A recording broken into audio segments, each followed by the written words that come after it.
E aí, gostaram da primeira aula da teoria cinética dos gases?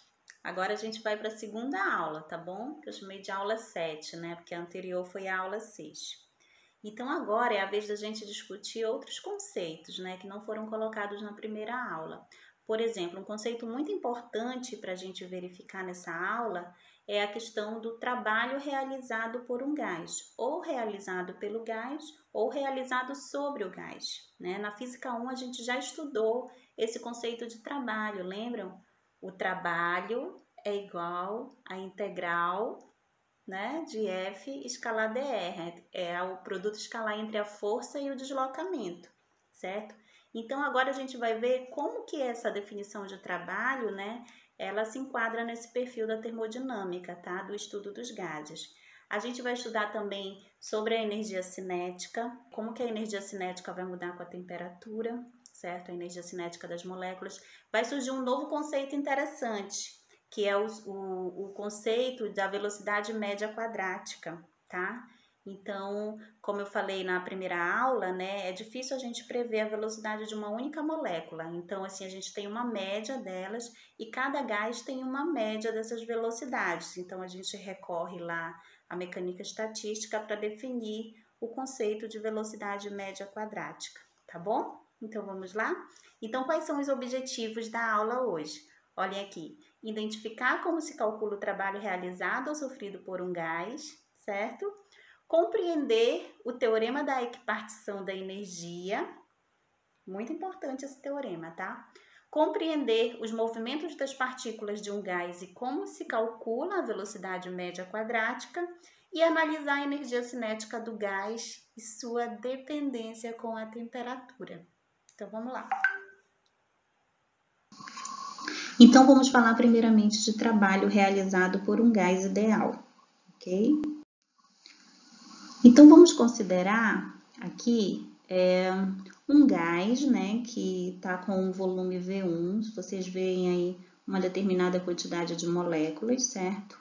E esse gás vai passar por uma transformação gasosa, que a gente chama, certo? Indicado por essa setinha aí orientada para a direita, indicando que ele está chegando num segundo estágio, né? Cujo êmbolo ele aumentou de volume, né? Ele subiu, então o volume aumentou, a quantidade de moléculas permaneceu o mesmo, e essa transformação aconteceu porque eu estou fornecendo calor para esse gás, ok? Então aí está indicando que o volume no estado 2 é maior do que o volume no estado 1 e, portanto, o trabalho é maior que zero. O trabalho positivo significa que o gás é que realizou o trabalho sobre o meio ambiente, certo? Então, se fosse o processo inverso, né, se o volume tivesse diminuído, quer dizer que o gás sofreu, né, trabalho, certo? Então, aí esse êmbolo deslocou uma distância d, né, e aí teve um deslocamento dr vetor e uma força F sendo puxado para cima. E a gente já sabe, não é, que, voltando aqui, que a definição de trabalho, daqui a pouco eu explico esses gráficos que apareceram embaixo, tá?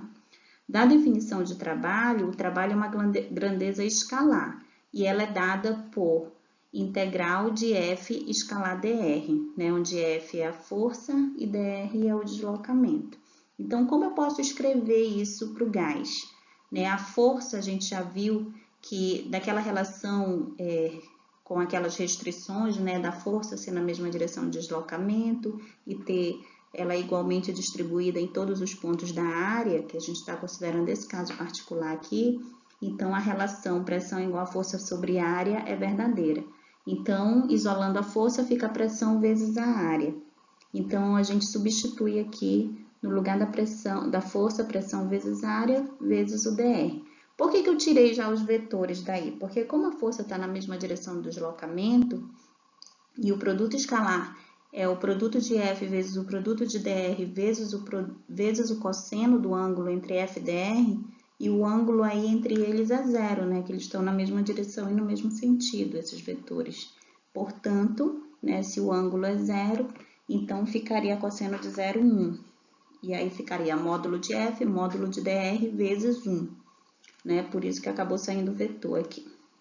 E aí, Ajeitando isso, essa integral é uma integral, né, de um volume inicial até um volume final, de V1 até V2, né, P. O que é o ADR? O A é a área, né, do êmbolo do cilindro, e o DR é o quanto se deslocou, ou seja, isso é o ΔV se fosse macroscópico, ou dV se for microscópico, né? Então, seria como se fosse um elemento infinitesimal aqui de volume, né, que cresce uma quantidade de altura dr e tem uma área A. Então, ADR é a mesma coisa que dV. Então, essa é a equação geral do trabalho, né? Trabalho é igual a integral de V1 até V2 vezes integral de V1 até V2 PdV, onde P é a pressão e dV é o elemento infinitesimal de volume. Aqui ao lado eu tenho dois gráficos, né? O gráfico do eixo cartesiano que representa pressão e volume, os dois apresentam pressão e volume, né? Pressão na vertical e volume na horizontal. E no primeiro está aparecendo dois isotermas, né? A gente viu lá na aula anterior que quando é uma transformação isotérmica, ou seja, com a temperatura constante, né? O gráfico da pressão versus volume é uma figura que a gente chama de isoterma, né? Que é uma função inversa. E aí eu tenho aí, como pressão é inversamente proporcional ao volume, eu tenho dois isotermas. E quanto mais acima está esse isoterma, maior vai ser a temperatura. Então, aí está indicando no isoterma de baixo, T maiúsculo, né? Que indica a temperatura, é igual a 300 Kelvin. E no isoterma de cima, T igual a 400 Kelvin. No gráfico da direita, apresenta apenas um isoterma, mas abaixo desse gráfico, né, no gráfico estão indicando dois pontos nessa curva, né, ponto 1 mais acima e ponto 2 mais abaixo, né, esse é o gráfico vai decrescendo conforme o volume cresce, certo? Por que vai decrescendo? Observem, né, então quanto menor o volume, aí maior vai ser a pressão, então ele vai estar mais acima, né, nesse ponto 1. Então, quanto maior o volume, as moléculas, como elas teriam uma distância maior, né, um espaço maior, então a pressão vai ser menor. Por isso que pressão e volume são grandezas inversamente proporcionais, né, que a gente estudou lá no estudo dos gases na primeira aula. Então, a relação P igual a nRT sobre V, né, que é a equação de Clapeyron, ela vai definir essa relação entre pressão e volume como inversamente proporcionais se a temperatura for constante, que é esse caso aqui. Então, essa área que está achurada em amarelo aqui abaixo do gráfico, que forma como se fosse um trapézio, mas um dos lados é uma curva, né? Seria, se eu calcular essa área aqui, eu calculo o trabalho do ponto 1 até o ponto 2, né? Indo do volume 1 até o volume 2. Então, o que indica essa integral aqui é justamente isso. É a integral de 1, do V1 até o V2, né? Do ponto 1 ao 2. P, que é a pressão, multiplicado pelo elemento infinitesimal de volume, certo? Então, isso indica essa área aqui. É como se fosse a base vezes a altura, né? Se fosse um retângulo, certo? Então, eu sei que o trabalho, né, a gente chegou nessa equação, a integral de V1 até V2 de PDV. Né? Da equação de Clapeyron, o que a gente sabe? Que P vezes V é igual a nRT, né? Então, se eu isolar a pressão, fica RNT vezes 1 sobre V, né? E aí eu posso substituir essa pressão aqui nessa pressão aqui do trabalho. Vamos ver como fica. Trabalho vai ser igual a integral de V1 até V2, né? E no lugar do P eu coloco RNT vezes 1 sobre V, vezes o dV, que era o que já estava aqui na integral. Então, continuando aqui, né? RNT são as constantes. T porque eu estou considerando uma transformação isotérmica, né? Cuja temperatura é constante. R é a constante dos gases, N é o número de mols, então todos eles são constantes nesse caso. Então, eu tiro eles da integral, né? E deixo só o que não é constante, que é 1 sobre V dV. Então, a equação fica: trabalho é igual a RNT vezes a integral de V1 até V2, onde se vê o volume, né? De 1 sobre V dV, né? Então, repetindo a constante aqui, trabalho é igual a RNT. Qual é a integral de 1 sobre V dV? vai dar o log neperiano de V, né? Então, a integral de 1 sobre V é o log neperiano de V, do volume 1 até o volume 2, certo? E aí, o que eu vou fazer aqui? Repito, RNT, trabalho igual a RNT. Quando eu resolvo isso, log neperiano de V, de um V1 até um V2, isso vai dar log neperiano de V2 menos log neperiano de V1. Eu substituo, né? O limite superior menos o limite inferior. Eu pulei essa linha aqui, tá? Por quê? Porque o log da subtração, né? É uma das propriedades dele é que eu posso, mantendo a mesma base, eu posso colocar esses fatores em divisão aqui. Então, é o log neperiano de V2 dividido por V1.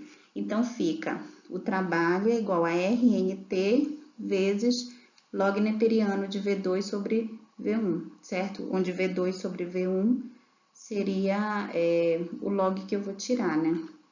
No caso aqui, lembra que esse log neperiano, a base dele é o E, certo? Então, essa equação aqui, ela só é válida, né, para processos isotérmicos, ou seja, com temperatura constante, né, porque lembrei que se o T não fosse constante, eu não poderia tirar ele aqui da integral, né, então aí não daria para resolver, né, teria que arranjar uma outra forma, né, essa daqui continuaria sendo a mais geral. Então, se V2 for maior do que V1, observe o que vai acontecer, ó. Se o volume 2 for maior do que o volume 1, que é o caso aqui dessa figura, né? Porque como foi aquecida, então aumentou o volume do gás, certo? Se aumentou o volume do gás, o que vai acontecer aqui? Quer dizer que o gás é que realizou o trabalho. Então, vamos analisar matematicamente aqui. Se o V2 é maior do que o V1, então esse log neperiano aqui ele dá positivo, certo? E RNT, como sempre, vai ser positivo aqui a temperatura absoluta, né? Não é variação. Então, se esse log aqui, o resultado dele der positivo, significa que o trabalho ele é motor, né? Ele é positivo. E se o V2 for menor do que o V1, esse log aqui ele vai dar negativo, né? E aí o trabalho vai ser negativo, significa que o volume vai diminuir, significa que é o outro agente externo aqui, por exemplo, o meio ambiente, que está realizando o trabalho sobre o gás, certo? Então, agora a gente vai analisar no caso da pressão ser constante, né? No exemplo anterior, a temperatura que era constante, né? Agora a gente vai considerar um volume variável e uma pressão constante. Então, como é que fica a equação, né, do trabalho? A equação geral é trabalho é igual a integral de PDV, né, de um V1 até um V2. Então, como a pressão é constante, eu tiro ela da integral, certo? E aí, então, fica a integral só de dV, de V1 até V2, né? Então, a integral de dV vai ser V, né, de um volume inicial V1 até um volume final V2. Então, fica trabalho é igual ao P vezes V2 menos V1, né, que é o limite superior menos o limite inferior. Então, o trabalho é igual a P vezes ΔV. Então, se a pressão for constante, a equação ela fica geralmente essa que a gente vê no ensino médio, né? O trabalho é igual a P vezes ΔV. Ok? Então, passamos para o próximo ponto. Vamos ver no caso agora da situação que a pressão e temperatura de um gás, como é que ele se comporta no caso comparado a fatores microscópicos, tá bom? Vamos lá. Então, eu tenho aqui a situação, né, pressão que as moléculas fazem nas paredes do recipiente. Então, eu tenho um recipiente aí na forma de um cubo, né? Esse cubo ele tem uma aresta L, né? E tem a área lateral aí do lado direito chamado de A1 e do lado esquerdo chamado de A2. Então, eu tenho uma molécula de massa M, claro que no caso de um gás eu teria várias moléculas, né? E essa molécula eu estou representando aí uma velocidade V na direção X apenas. Poderia ser um V vetor qualquer, né? Que teria o eixo XYZ, mas eu vou representar o Vx, ok?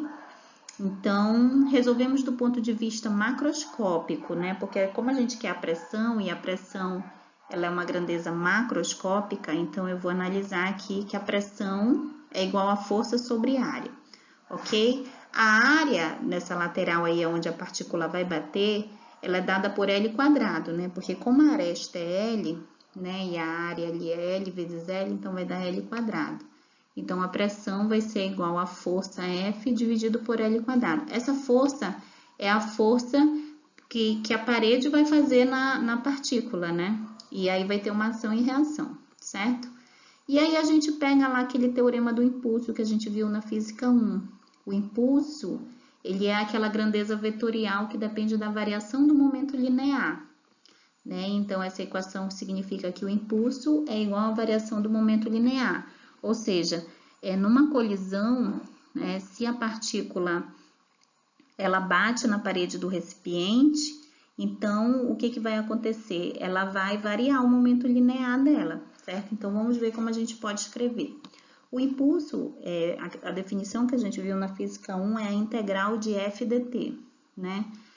Mas aí, como a força eu estou considerando como constante, aí, então a força sai da integral e a integral de dt vai dar ΔT.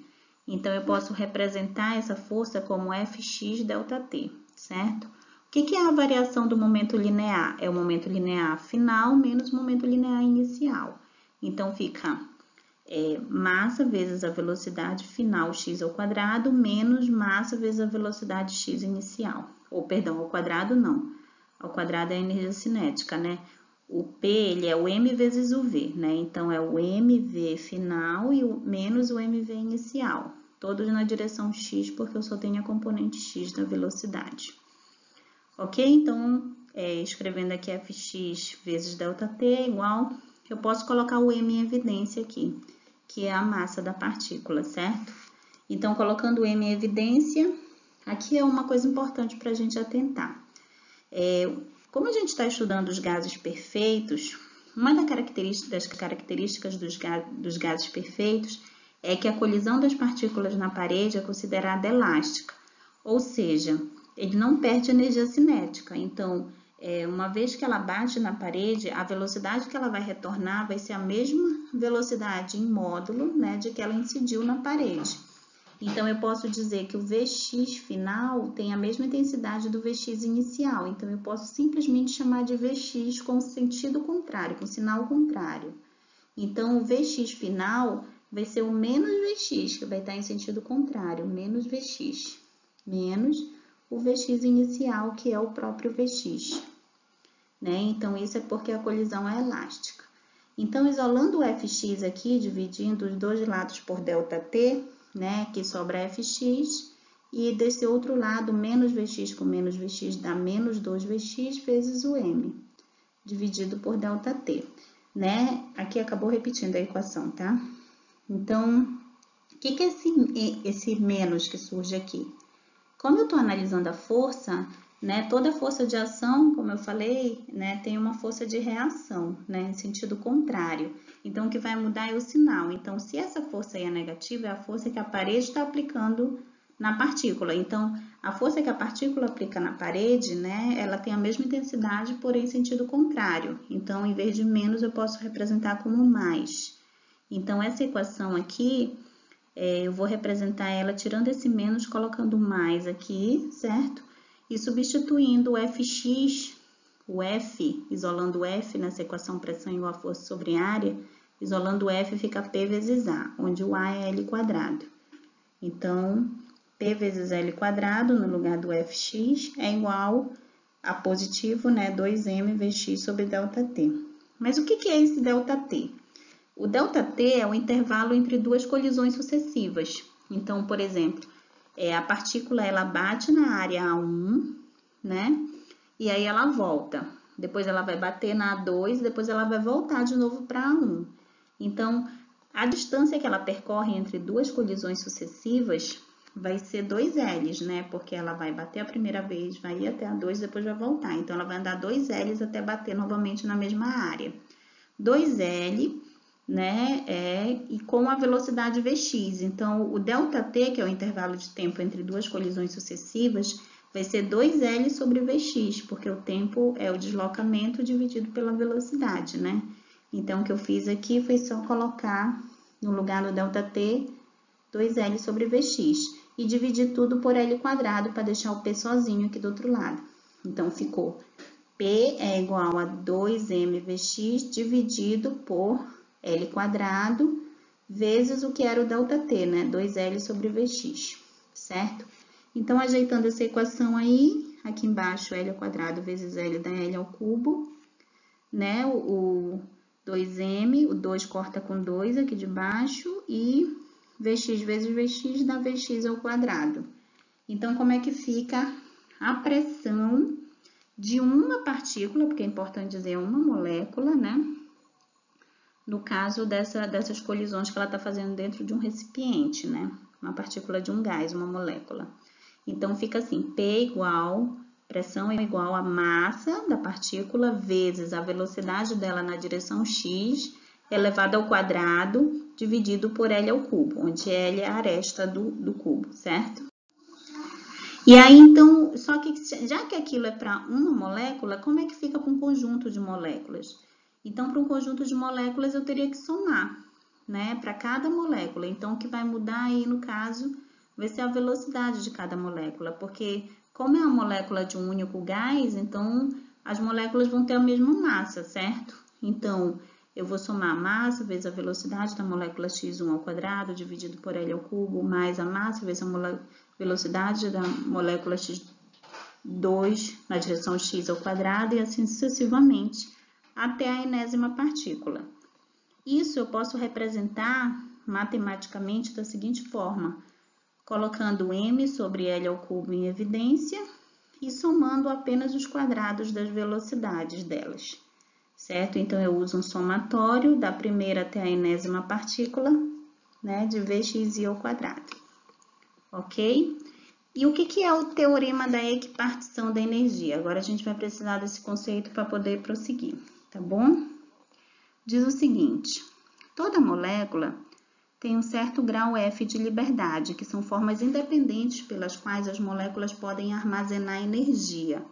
A cada grau de liberdade está associada, em média, uma energia 1 sobre 2 kT por molécula, ou meio de RT por mol. Né? Essa é uma definição lá do livro texto que eu dei para vocês lerem, do Halliday e do Resnick, é 2012 aqui, tá?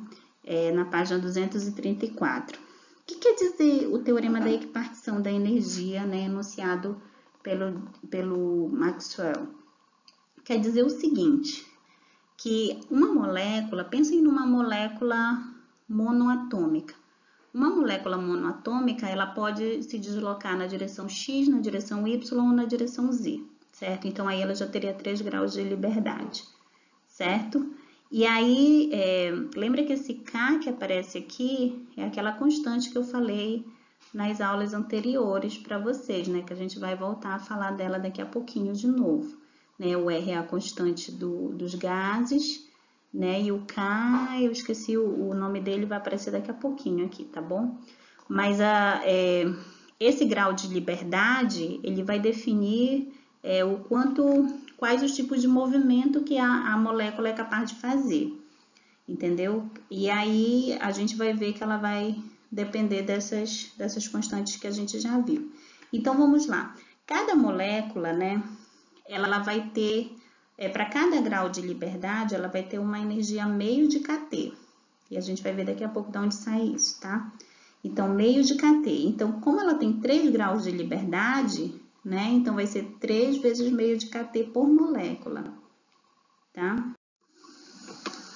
Então, eu poderia representar assim, eu pego aquela equação lá das moléculas, né?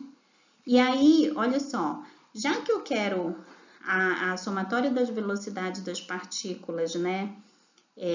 De cada partícula, né, na direção x, então eu posso tirar uma média dessas partículas. Como cada partícula tem, o que eu quero dizer é assim, cada partícula tem 3 graus de liberdade, né? Por isso que a gente multiplicou por 3 lá, aquele fator de meio de kT, né?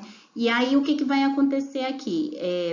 Como é difícil a gente medir a velocidade de uma partícula, então o ideal seria você trabalhar com uma média de velocidade. Então, a gente já vai começar a entrar na estatística aqui, certo? Então, com uma média de velocidade, como que você representa esse somatório aqui? Você representa da seguinte forma. Você pega o somatório, né? E em vez de chamar de Vxi ao quadrado, você vai chamar de Vm, só que 1/3. significa o quê? Que ela vai ter 3 graus de liberdade, né? Só que, imagina, ele tem uma velocidade num determinado sentido, né? Então, tu tiras a média disso, só que como tu tá considerando só a posição x, né? Só a direção x, então é 1/3 disso. Não sei se deu para vocês entenderem. São 3 graus de liberdade, né? Da velocidade como um todo, como vetor. A velocidade média não é um vetor, né? Mas você considerar a velocidade de uma determinada partícula, por exemplo, uma partícula tem 3 graus de liberdade, né? Então, se você quer pegar a média dessas partículas e quer pegar apenas na direção x, então vai ser 1/3 disso, certo? Então, no lugar desse Vxi, você vai colocar 1/3 da velocidade média das partículas. A gente vai dar um nome para essa velocidade daqui a pouco. Tá aqui, ó, é a velocidade média quadrática. Né? Esse é um termo muito importante que a gente usa no estudo dos gases, na termodinâmica, que é a ideia dessa velocidade média quadrática, tá? Das partículas. Não é a velocidade de uma partícula, mas é a média delas, né? A velocidade é que a gente chama média quadrática. Tá? Então, ajeitando aí a equação, eu posso tirar esse 3, né? Daqui do somatório, 3L ao cubo. L ao cubo é o volume, né? Daqui do cubo, vezes 3, certo? Então, eu uso o somatório só em cima da velocidade média quadrática. E aí, o que é... Agora o que eu vou representar aqui, certo? Eu vou analisar o que é esse somatório, tá? De 1 até n da velocidade média quadrática. Como eu estou tirando a velocidade média, né? Todas elas vão ter a mesma velocidade média, porque eu já considero todas as partículas que estão dentro desse recipiente, certo? Então, como eu vou fazer? V1 ao quadrado, mais V2 ao quadrado, mais V3 ao quadrado, enfim. Isso vai dar n vezes a velocidade média quadrática, né? Então, eu posso substituir essa somatória como n vezes a velocidade média quadrática, tá? Isso daqui eu já falei para vocês no slide anterior, né? Que a velocidade na direção x é 1/3 da velocidade média, né? Tá, então, o que eu tenho aqui para fazer mais? Olha, esse m vezes esse n, n maiúsculo é o número de partículas, né? Número de moléculas, vezes a massa molar, a massa de uma molécula, né? Então, multiplicando isso, eu tenho a massa total da substância, né? Então, é o número de moléculas vezes a massa de uma molécula. Então, isso vai dar a massa total do gás que está lá dentro, certo? Então, fica a pressão total é igual à massa total do gás dividido por 3V, que é o volume, vezes a velocidade média quadrática, né? E a gente sabe que o número de mols, né, é a massa total da substância dividido pela massa molar, massa de 1 mol, né? Então, no lugar dessa massa total, eu posso representar como o número de mol vezes a massa molar.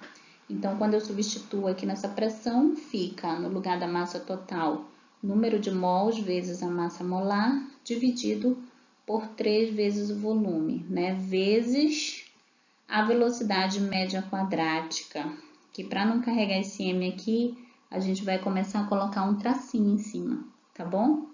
Quando vocês verem esse tracinho em cima, lembrem que é a velocidade média, tá? Velocidade média quadrática. Agora, vamos analisar essa equação aqui. Observe. Pressão e volume estão inversamente proporcionais aqui, beleza? Então, quer dizer que a pressão total desse gás aqui, ela é inversamente proporcional com o volume. Até aí tudo bem, a massa molar constante, o número de mols constante, mas depende de um fator aqui, que é a velocidade, que é uma grandeza microscópica, tá? Então, é a velocidade média quadrática, né? Então, é a média estatística das velocidades aqui desse gás dentro do recipiente, né? Então, a pressão total depende da quantidade de matéria, que é o N. Quanto mais matéria tiver lá dentro, maior vai ser a pressão, isso é intuitivo, né? Mas também depende da velocidade, certo?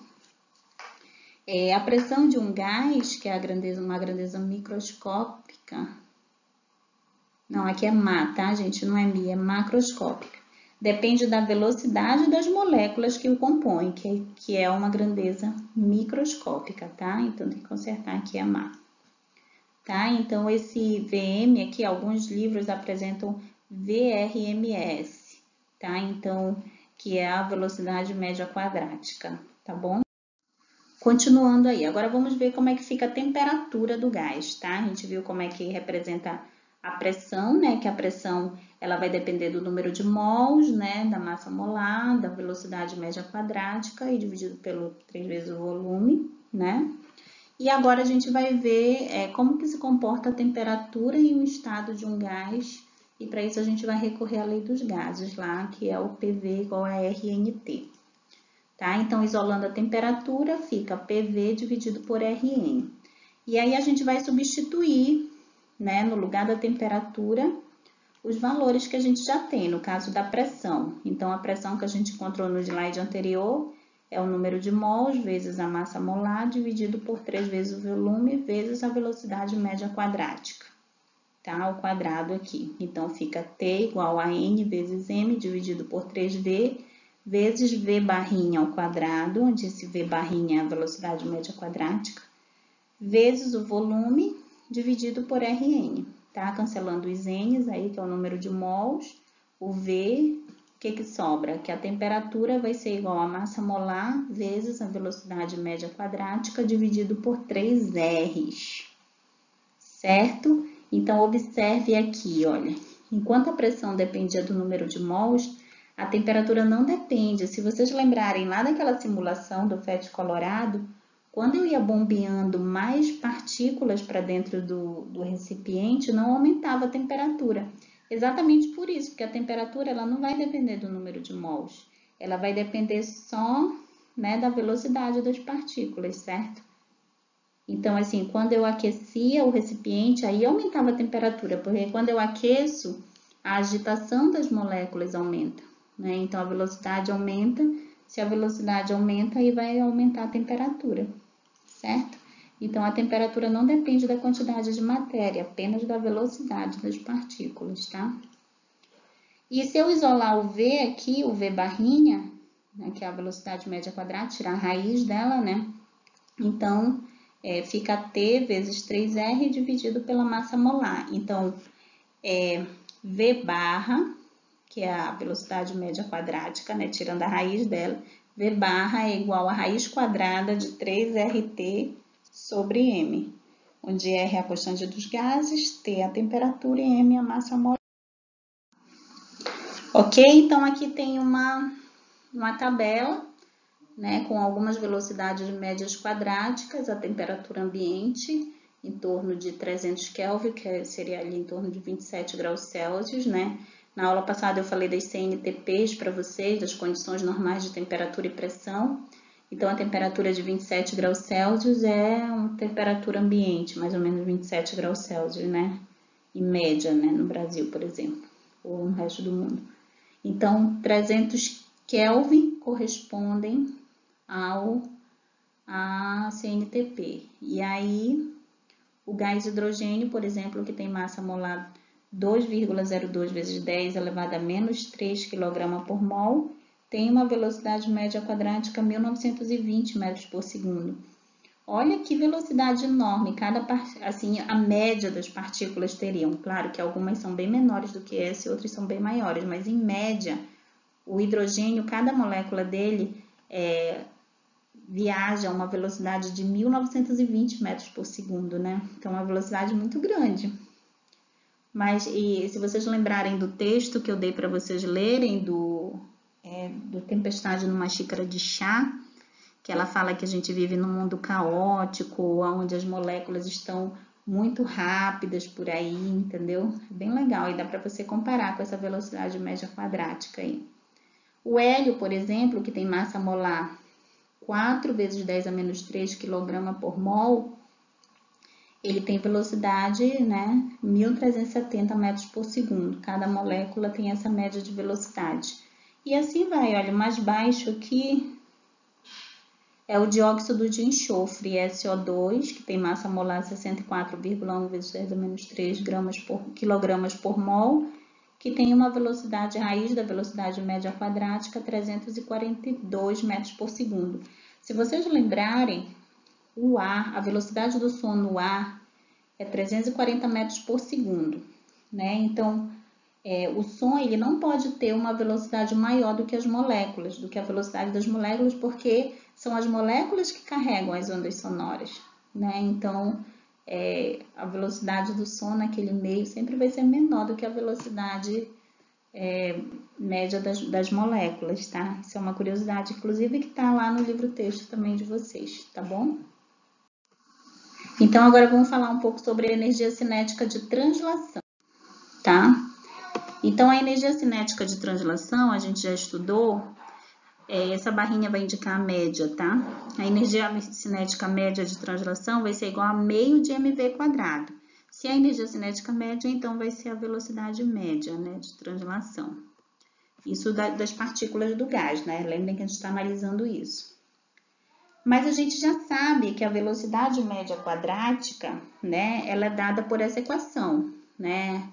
V barra é igual a raiz quadrada de 3RT sobre M.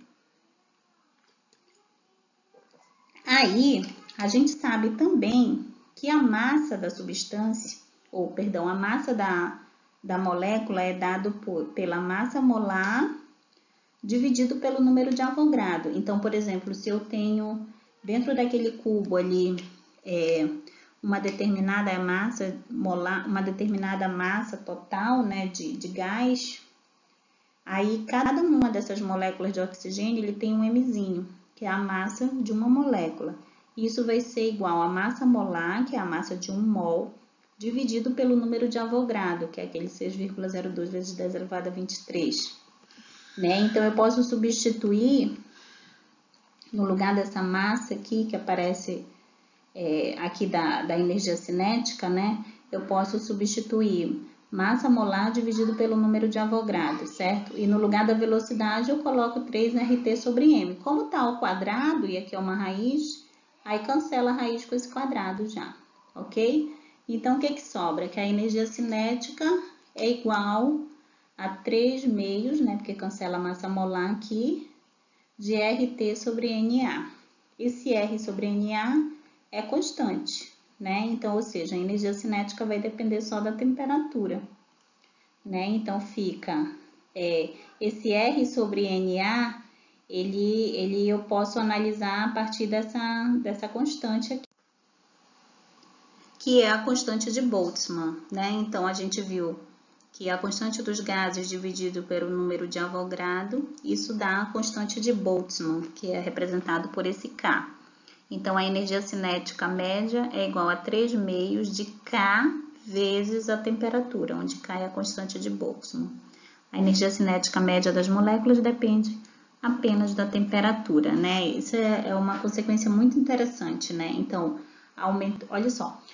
Você aqueceu, né, forneceu calor, por exemplo, para o gás, aí aumenta a velocidade, né, a velocidade média quadrática delas. Essa velocidade média quadrática vai alterar a temperatura e aumentando a temperatura você está aumentando a energia cinética, né? Então, no fundo, o que está acontecendo ali é uma transformação de calor, de calor, né, em energia interna, que é um conceito que a gente vai ver também na termodinâmica. Ok?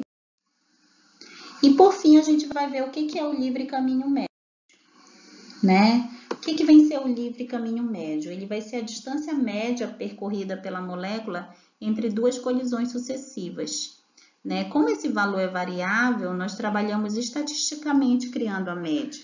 Então, ele é dado pelo seguinte, por um lambda, né, igual a ΔX sobre NC, onde esse ΔX é a distância percorrida pela molécula e NC é o número de colisões, né? Então, imagina aqui uma partícula, né, num movimento bem caótico dentro de um recipiente, por exemplo, né, e ela percorre esses choques que ela vai sofrer, né, vai fazer ela percorrer um caminho A, B, C, D, E, F, então, se eu somar essas distâncias que ela anda, cada choque que ela dá, então, isso vai ter a distância percorrida e dividido pelo número de colisões. Isso vai dar dividindo um valor pelo outro, vai dar essa grandeza chamada de livre caminho médio, né? Uma coisa interessante é que para que isso seja possível de calcular, a dimensão do tubo, né, do recipiente em que ela está, tem que ser em média ali da mesma ordem de grandeza, como se fossem duas moléculas colocadas juntas, né? Então, se eu analisar sob esse ponto de vista, né, isso seria o mesmo. Tem essa demonstração, mas eu não vou fazer agora para vocês devido ao tempo, tá? A gente vai finalizar por aqui, só mostrando a equação. Depois, se vocês tiverem curiosidade, vocês podem procurar como é que se demonstra essa equação. Então, o livre caminho médio, que é o lambda, vai ser igual a 1 sobre o π. Esse π vai sair por causa da área, né? Se você imaginar o cilindro, né? A área da base do cilindro ali é πr², que é um círculo, né? Então, o livre caminho médio lambda vai ser 1 sobre π, vai ser igual a 1 sobre π vezes d, onde é o quadrado, vezes o ρ, que é a densidade. Deixa eu ver aqui, ó. O D não é o diâmetro do cilindro, é o diâmetro da molécula, que seria o raio do cilindro, né? Se você pensar aqui, ó, então, se ele dá mais ou menos 2 moléculas aqui, então, o diâmetro da molécula daria o raio do cilindro, aqui.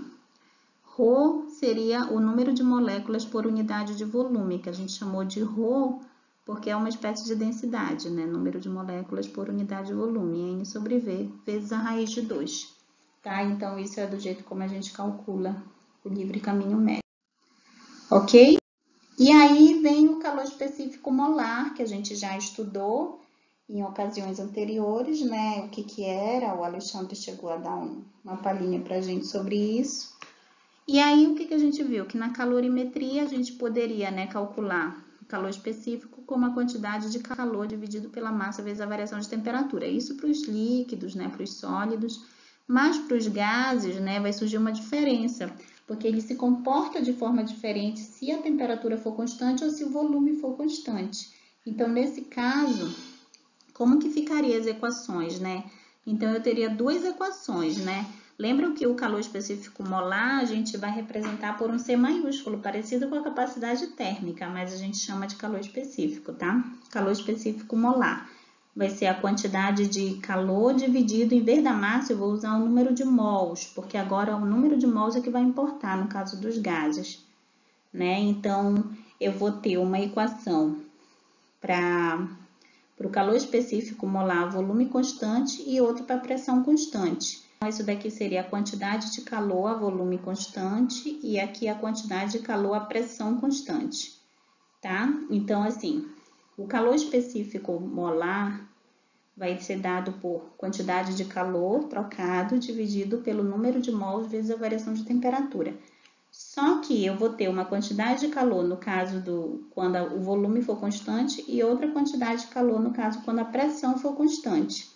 Então, quando o volume for constante, a equação vai ficar quantidade de calor a volume constante dividido pelo número de mols vezes a variação de temperatura a volume constante. Não é volume aqui, a grandeza volume, é um Vzinho menor aqui e aqui, tá? E o calor específico molar, a pressão constante. Vai ser a quantidade de calor, a pressão constante, dividido pelo número de mols vezes a variação de temperatura a pressão constante. Ok? Então, são essas grandezas aqui que vão mudar. Então, é isso, gente. Obrigada, tá? Não esqueçam de fazer as atividades do nosso planejamento remoto. Tá ok? Até a próxima aula.